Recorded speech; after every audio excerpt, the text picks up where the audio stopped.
Alors, l'homosexualité, c'est une catégorie qui se pose aujourd'hui. La pratique affective, sexuelle, qui renvoie à l'homosexualité, elle a toujours existé. La catégorie linguistique, la catégorie spectaculaire, la catégorie médiatique, c'est autre chose. Aujourd'hui, c'est une catégorie spectaculaire, médiatique, surreprésentée. Donc, moi, quand j'analyse l'homosexualité, c'est comme quand j'analyse tout fait social, il n'y a aucun a priori, j'analyse une pratique dans son histoire. Je reconnais aujourd'hui que dans la civilisation démocratique de la valeur d'échange triomphante, c'est une valeur supérieure, et que si je veux être par exemple embauché dans une entreprise moderne et que je dis que je suis homosexuel, je suis beaucoup plus en situation de valorisation que si je dis, vous savez, je suis hétérosexuel et en plus je suis fidèle. Donc, par contre, ce qu'il faut plus sérieusement, parce que j'ai des patients qui sont effectivement homosexuels et qui m'ont posé la question en me disant, bon, d'un point de vue philosophique, à travers les présocratiques, à travers Hegel et Marx, comment on pourrait poser le problème de l'homosexualité? Alors, moi, le problème de l'homosexualité, je le pose, comme tous les problèmes, en termes critiques. J'ai une vision critique de la cuisine, j'ai une vision critique de l'histoire, j'ai une vision critique du sport, j'ai une vision critique de la peinture, j'ai une vision critique des animaux, j'ai une vision critique de tout, puisque la pensée radicale est une pensée critique au sens où elle fait sonner les choses. Donc, j'en ai parlé longuement dans le cadre de ces analyses philosophiques avec des patients, et on en a parlé avec Chris dans un entretien, ce qui caractérise par essence, et ça c'est objectif, et ce que je vais dire, il n'y a aucun de jugement de valeur, il y a simplement une perspective analytique. Donc, ce qui caractérise la sensation, le sentiment, la pratique ou l'accordance homosexuelle, c'est que le rapport à l'autre fait que l'autre n'est pas un autre, mais un autre même. C'est-à-dire que si moi, j'ai une relation sexuelle avec une femme, mon altérité n'est pas moi. Si je suis homosexuel, mon rapport sexuel est un rapport à une altérité qui est moi, prolongé dans un miroir de moi. Donc il s'avère que dans les communautés de chasseurs-cueilleurs, le lien sexuel premier, c'est ce que dit Marx, c'est ce que reprend Bordiga, c'est le lien de reproduction de l'espèce et du groupe. Donc l'armature centrale d'un groupe de chasseurs-collecteurs dans le reproduire la vie réelle, c'est des actes sexuels hétérosexuels par essence qui reproduisent le groupe, et à partir de là, qui font l'histoire en mouvement. L'émergence, alors on sait à travers un certain nombre d'études précises, tant animalières qu'humaines, qu'il y a toujours, ici ou là, des pratiques sexuelles de caractère homosexuel, mais qui sont périphériques, qui ne concernent jamais la centralité du groupe. D'ailleurs, si elles concernaient la centralité du groupe, le groupe ne se serait pas reproduit dans l'histoire, il serait mort par extinction naturelle. Si les chasseurs-cueilleurs avaient connu des groupes radicalement homosexuels en grande quantité, ces groupes se seraient éteints. Est-ce que l'homosexualité est une aliénation, une perversion? Alors, l'homosexualité, qu'est-ce que c'est? C'est un rapport qui, on vient de le définir, fait de l'autre un autre soi-même. C'est donc, par essence première ainsi dite, un rapport qui s'apparente au narcissisme de la relation.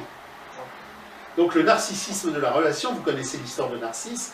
Narcisse se regardait dans un lac et il s'est trouvé tellement beau qu'il y est tombé. Alors je ne dis pas que toute pratique homosexuelle nous fait tomber dans le lac, c'est pas du tout ce que je veux dire, mais je veux dire que quand je fais une critique radicale du fétichisme de la marchandise, et que quand je fais une critique radicale du fétichisme de la marchandise, au sens où l'objet de la dictature démocratique de la valeur se valorisant, c'est que nous soyons tous réduits à l'état de chosification réifiée, dans un rapport de réification fait de l'homosexualité une valeur importante pour le culte du marché narcissique, puisque quelque part, elle en est une des expressions les plus poussées. Mais quant à moi, je m'en fous. J'aurais rencontré Cocteau et Jean Marais, on aurait passé une très bonne soirée, on aurait mangé de très bonnes choses, on aurait bu, on aurait parlé histoire et cinéma, et moi, je me fous que chacun soit ceci ou soit... Mais non, mais alors... ça, c'est pas acceptable. Non, mais moi, le problème, si vous voulez, c'est que, là encore, on a l'homosexualité en domination réelle, et on a l'homosexualité en domination formelle. Je veux dire que, entre Jean Cocteau et Jean Marais, en domination formelle, qui n'ont jamais exhibé leur homosexualité. D'ailleurs, ce qui est très intéressant, c'est que quand moi je me définis, on me dit « Francis Cousin, qui êtes-vous » Je ne me définis pas d'abord par ma sexualité. Je dis voilà, je m'intéresse à la philosophie, j'aime ma compagne, j'aime mes chiens, j'aime mon chat, j'aime les fleurs, j'aime le midi, et accessoirement, je suis hétérosexuel. Mais mon hétérosexualité n'est qu'une des manifestations de ma jouissance cosmique. Ça n'est pas mon arc central. Et ce qui m'a toujours intéressé dans les relations que j'ai eues, dans mes analyses philosophiques avec les homosexuels, qui voulaient élucider leur part, c'est qu'ils se définissaient toujours, et au terme de l'analyse, ils se rendaient compte à quel point il y a justement cette exacerbation. Ils se définissaient d'abord par leur homosexualité. Et j'ai participé à plusieurs reprises à des tables rondes où il y avait des LGBT, puisque maintenant ça fait bien. LGBT, c'est comme le missile Tomahawk. Maintenant on parle avec, on ne définit plus les gens que par des anagrammes, des marques, des postgrammes, etc. Et c'était donc des tables rondes où il y avait des gens LGBT. Les hétérosexuels commençaient la discussion sans avoir l'obligation, au bout de 10 minutes, de déclarer leur hétérosexualité. Ceux qui étaient LGBT étaient obligés, au bout d'un certain temps, pour marteler cette identité, de dire « moi je suis LGBT ». On s'en fout que tu sois LGBT, on s'en fout que tu sois... Le problème, c'est qu'aujourd'hui, dans la domination réelle, dans le spectacle narcissique des échanges, l'hétérosexualité qui correspond à la communauté radicale des subversions sociales est ringarde. Et l'homosexualité qui n'a jamais été l'homosexualité n'a jamais été une valeur subversive de la longue histoire pour abolir l'État et l'argent. L'homosexualité aujourd'hui sur le marché des échanges est une valeur marchande monétaire qui fait vendre. Donc l'homosexualité en soi n'est pas une catégorie historique. Il y a le prolétariat, il y a la classe capitaliste, mais la catégorie raciste, antiraciste est une catégorie sociologique du capital, on ne la trouve pas chez Marx, c'est pas le sujet. La catégorie homosexuelle, hétérosexuelle, ce sont des catégories marchandes de l'économie de la représentation. Donc, ce qui est important, et je le rappelle, moi je porte aucun jugement, je m'en fous, chacun fait ce qu'il veut, c'est comment ce que Jean Marais et Cocteau vivaient sans se cacher, et même sous l'occupation, tout le monde le savait, et personne ne les a jamais emmerdés. Le ministre de l'Éducation nationale... Oui, il va me le sortir, je sais, ça s'appelait Gestapet. Gestapet, on l'appelle. Le ministre de... Ce qui veut dire, c'est que le ministre de l'Éducation sous Vichy était clairement homosexuel et que tout le monde le savait. Donc,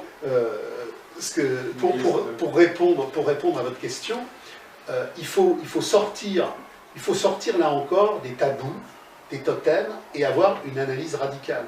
De la même manière que les groupes radicaux des années 30, comme Bilan, l'Union communiste internationale, ont fait une critique radicale de l'antifascisme, en montrant que l'antifascisme était le pire produit du fascisme, et que grâce à l'antifascisme, on allait fusiller les barricadiers de Barcelone, et que grâce à l'antifascisme, on allait mobiliser le prolétariat mondial dans la grande boucherie de 39-45.